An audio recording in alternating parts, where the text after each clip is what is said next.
Sejarah kekristenan di tanah Batak. Suku Batak adalah suku bangsa yang menempati wilayah utara Pulau Sumatera. Suku Batak merupakan salah satu suku di Indonesia yang mayoritas beragama Kristen. Jika dipersentasekan, orang Batak beragama Kristen mencapai kurang lebih 80%. Saking besarnya, suku-suku lain sering menganggap orang Batak pasti Kristen. Banyaknya orang Batak yang beragama Kristen adalah peran dari para misionaris di zaman kolonial dahulu. Namun, keberhasilan misionaris mengkristenkan suku Batak tak semudah yang diperkirakan, karena harus berhadapan dengan adat serta aliran kepercayaan yang dianut orang-orang Batak pada saat itu. Ditambah lagi dengan sifat orang Batak pada masa itu yang terkenal sangat tertutup, barbar. Di dalam penginjilannya bisa dibilang terbagi dalam beberapa kali misi penginjilan. Pertama, penginjil dilakukan oleh utusan pekabaran Injil Baptis di Inggris. Tepat pada tahun 1820, Inggris mengirim 3 utusan pekabaran Injil, yaitu Nathan Ward, Evans, dan Richard Barton. Pertama sekali, mereka dikirim ke Bengkulu untuk melakukan misi penginjilan. Karena beberapa hal, Raffles yang saat itu menjabat sebagai gubernur menyarankan supaya mereka pergi ke utara, ke daerah tempat tinggal suku Batak yang masih menganut paham animisme. Barton dan Ward menurut petunjuk Raffles pergi ke utara. Awalnya mereka melakukan misinya di daerah pesisir. Namun karena daerah pesisir sebagian besar masyarakatnya sudah menganut agama Islam, mereka memutuskan untuk masuk ke daerah yang lebih dalam lagi. Pada tahun 1824, mereka sudah memasuki daerah Silindung, wilayah suku Batak Toba. Saat mereka tiba di Silindung, mereka diterima dengan baik oleh raja setempat. Namun, perjalanan penginjilan mereka terhenti ketika terjadi salah paham dengan penduduk. Penduduk menjadi tidak suka hal ini. Karena itu, para penginjil tersebut diusir. Kandaslah misi penginjilan tanah Batak yang pertama kali.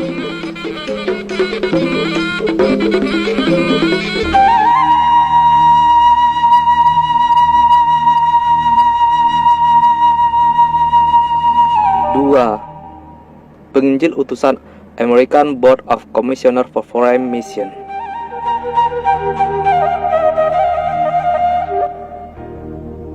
Pada tahun 1834, 2 orang Amerika, yaitu Munson dan Lyman, yang merupakan utusan gereja Kongregasionalis Amerika. Mereka tiba pada tanggal 17 Juni 1834 di Sibolga dan menetap beberapa hari di sana.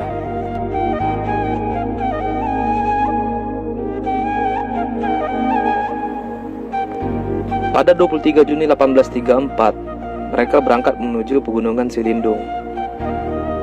Dalam perjalanan, ketika tiba di pinggir lembah Silindung pada malam hari, mereka dihadang, ditangkap, dan dibunuh di dekat Luwu Pining. Pembunuhnya adalah Raja Panggalamei, yang merupakan raja di Pitubosi yang tinggal di Singkap. Ia membunuh bersama dengan rakyatnya. Penangkapan Muson dan Liman disebabkan warga Batak saat itu sedang melakukan pengawalan ketat terhadap suku-suku yang masuk ke wilayah tanah Batak akibat dari masyarakat Batak yang sedang trauma atas tindakan genosida pada saat masa Perang Padri.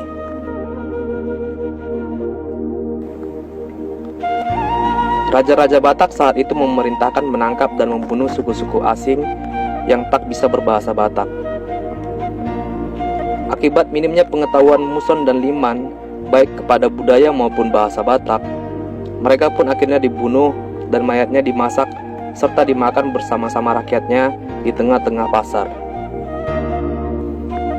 Maka kandaslah misi penginjilan yang dilakukan Muson dan Liman.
Ketiga, penginjil utusan Rennes Missionnaire Joseph atau disingkat RM.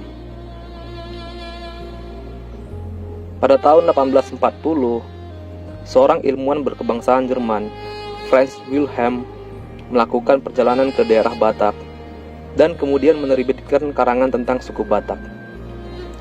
Dalam buku tersebut, Jung Hun menasihatkan pemerintah kolonial untuk membuka jending Kristen guna membendung pengaruh Islam di bagian utara Pulau Sumatera.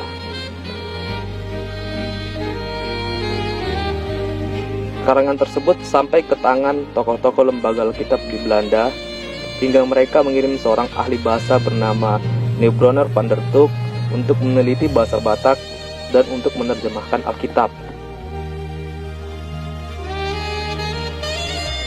Van der Tuuk adalah orang Eropa pertama yang menatap Danau Toba dan bertemu dengan si Singamangaraja. Dia merasa senang berkomunikasi dan menyambut orang Batak di rumahnya. Van der Tuuk memberi saran supaya lembaga Zending mengutus para penginjil ke Tapanuli, langsung ke daerah pedalamannya. Pada tahun 1857, pekabar Injil G. van Asselt, utusan dari jemaat kecil di Ermelo, Belanda, melakukan pelayanan di Tapanuli Selatan. Ia menembus beberapa pemuda dan memberi mereka pengajaran Kristiani. Pada 31 Maret 1861, dua orang Batak pertama dibaptis, yaitu Jakobus Tampu Bolon dan Simon Siregar.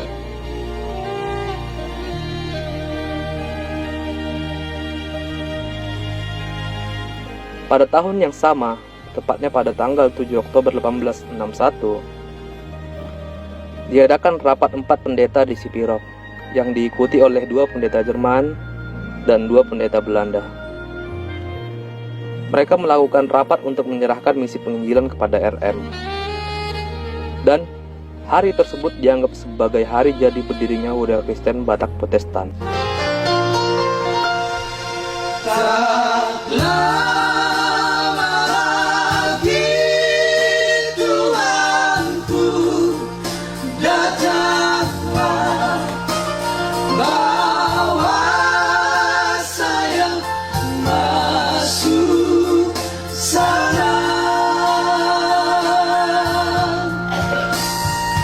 RM kemudian mengutus Ludwig Ingwer Nommensen untuk melakukan misi tersebut.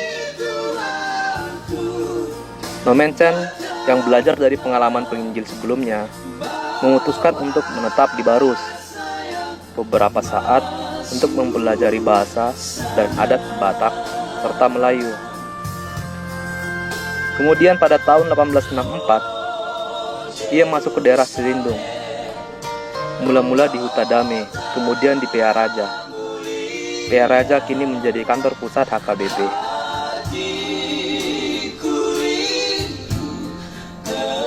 Dalam menyampaikan Injil, Nommensen dibantu oleh Raja Pontas Lumban Tobing. Raja Pontas Lumban Tobing adalah Raja Batak pertama yang dibaptis.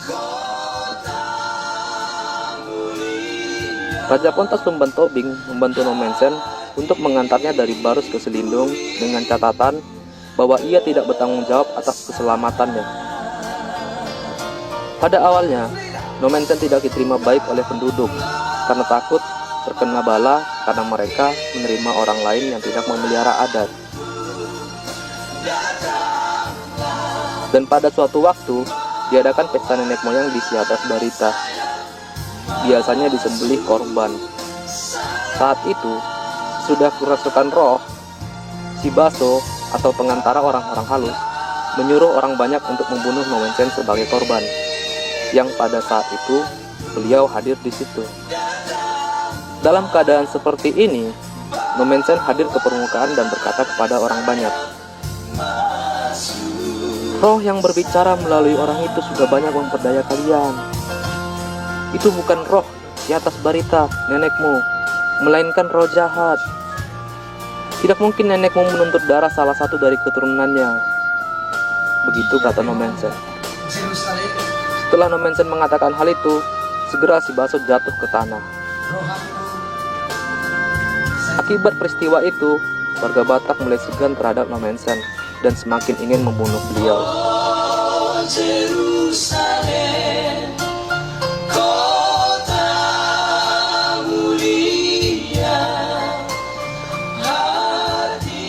Dalam menghadapi keadaan yang menekan, Nommensen tetap ramah dan lemah lembut. Hingga lama-kelamaan membuat orang merasa enggan dan malu berbuat tidak baik padanya. Atas dasar kebaikan tersebut, akhirnya warga-warga sekitar mulai menjadi pengikut Nommensen dan dibaptis menjadi beragama Kristen.